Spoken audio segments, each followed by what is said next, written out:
આપ જોઈ રહ્યા છો સ્પાર્ક ટુડે ન્યૂઝ। નેત્રંગ તાલુકાના 76મા પ્રજાસત્તાક પર્વની વિવિધ સરકારી કચેરીઓ અને શૈક્ષણિક સંકુલોમાં ઉત્સાહપૂર્વક ઉજવણી કરવામાં આવી છે। વિવિધ સાંસ્કૃતિક કાર્યક્રમો પણ કરવામાં આવ્યા છે।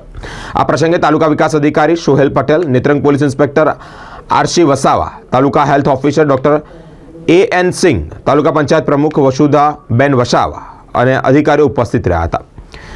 પંચાયતના પ્રમુખ ના હસ્તે જ ધ્વજવંદન કરવામાં આવ્યું, સાથે જ અનેક અધિકારીઓ ઉપસ્થિત રહ્યા છે।